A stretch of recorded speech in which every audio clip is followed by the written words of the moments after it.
Welcome back to the channel, guys. I hope you guys all had a great trading day.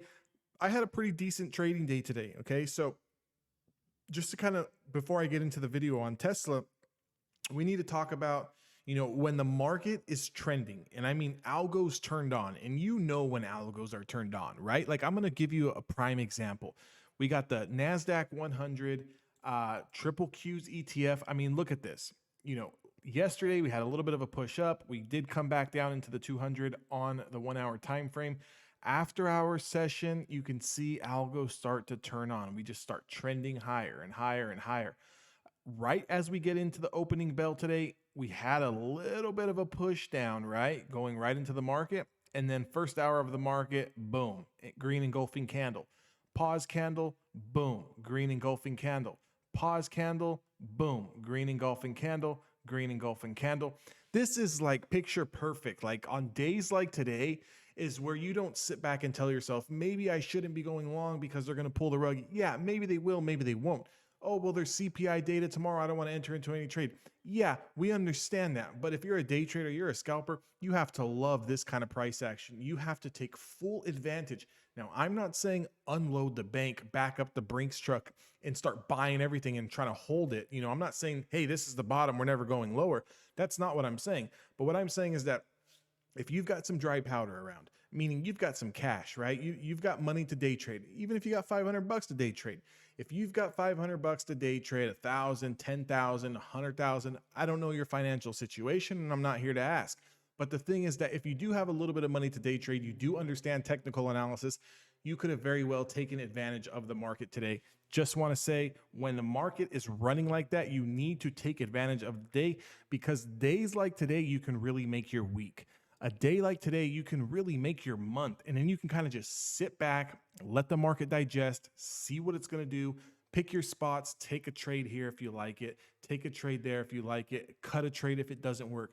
But on days like today, where the whole market is kind of running, I mean, we had small caps running, the Dow was running, the triple Qs, mega caps were running, tech was running, Disney had good earnings. With that being said, let's get into the stock that we all love to trade. Up, down, sideways, doesn't really matter. Tesla, average true range, just gives us beautiful, beautiful moves. With that being said, our Tesla today, kind of a little bit of a lagger, a little bit choppy today. I didn't take a trade on Tesla. What I did, though, is I did have an overnight swing. Okay, me and a member from the Discord, we took Tesla yesterday on that 925 break. Kept toying with us there at around 924, 925, 923, 920, 922. It just kept toying with us and toying with us and toying with us. But just the way that the market closed yesterday gave me a little bit of hope that, hey, you know what? If we do break and Tesla breaks, it's going to break, right? I was expecting a little bit more follow through from Tesla, but anytime you take a trade towards the end of the day and you get a big gap up, you get any sort of green open, you sell right into strength. Okay, so it's not like you take a trade on Tesla at a key level where it could break and then you're trying to hold the thing all day, right? It's you take a trade anticipating the break, and if you get that gap up or that green open, you sell right into that strength and you collect your profits. That's exactly what we did. Congratulations to Biggs. I know he took some profits on that. He's a member of our Discord, one of the guys that's been trading with me since the very beginning. Just kind of looking at the stock here, what we're doing, we closed at 932, 931 in the after hour session. So pretty much flat, 1% on the day, nothing to be too excited about here. But you can see this whole channel starting to form here. This 947 that had given us problems here back on Monday. It gave us some problems last Tuesday. It acted as an area of resistance 2 weeks ago. When we did break above it, we could not hold it for longer than 24 hours. Quickly lost it and flushed all the way down to that 792.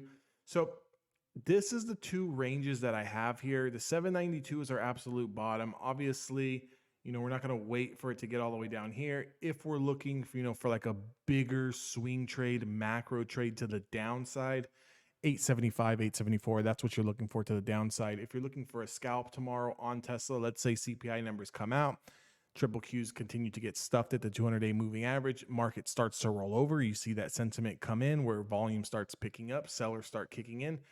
919, going to have room down to 908. That's your scalp there.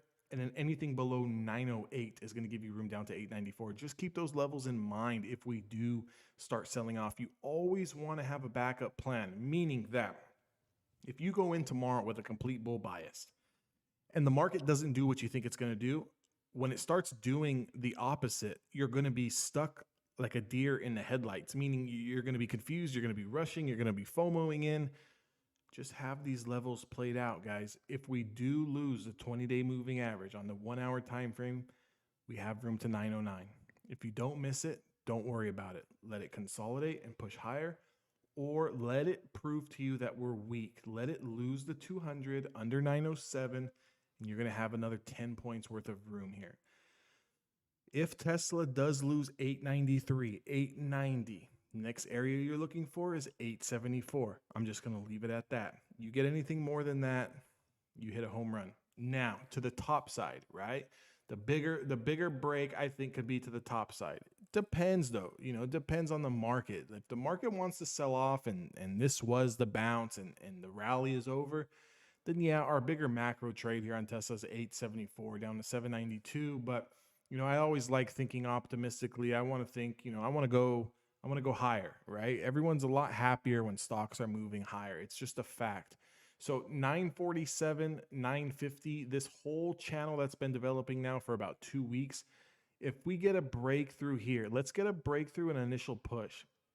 There's two ways that you can play it. There's a riskier way to play it, and there's a little bit safer way to play it. However, the safer way to play it, you might miss it, okay? So what I mean by that is, let's say tomorrow in the after hours, we're pushing up on Tesla, closer to that 938, 940, 945 area.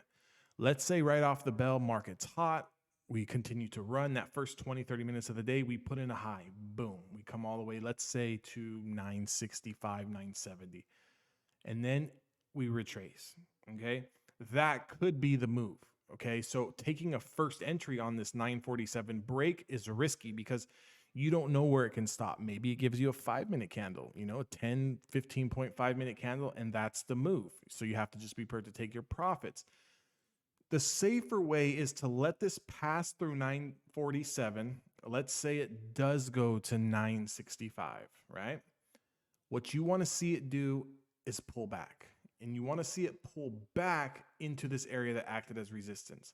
Okay, so this is called a break and retest. We want to break, put in a high, let it back test, and then we want to take the second entry, meaning as soon as we bounce off this zone here and we start building momentum again, that's when you want to get long in the stock, and then you want to try your trade that way.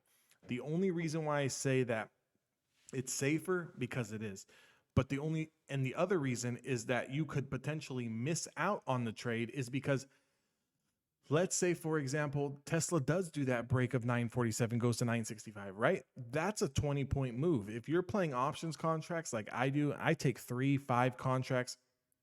I'm guilty of taking 10, very risky on Tesla.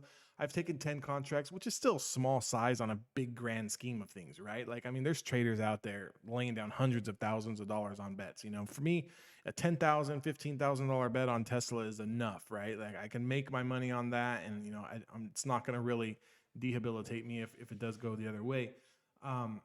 So why I say that it could be more risky is that, or why you could potentially miss out if you're waiting for that second entry, is that if we do put in that 20-point move, well, I could essentially get in 5 contracts of Tesla, at the money strike price, it move up 8, 9 points, and then I make a decent profit. I can sell out there and be happy with it, be done for the day. Versus someone who's waiting for the break and retest to take the second entry, you could potentially miss that trade, because if Tesla does run up 10, 15 points and that's it for the day, and then the rest of the day just consolidates back to the downside, well, then you completely missed out on a move. So the choice is yours. Depends on your risk appetite, depends on how seasoned you are as a trader and how much screen time you have. And also depends on how well you can manage your emotions if the trade does go against you. Guys, I hope this video helps. Do me a favor. I'm looking to get to 1,000 subscribers.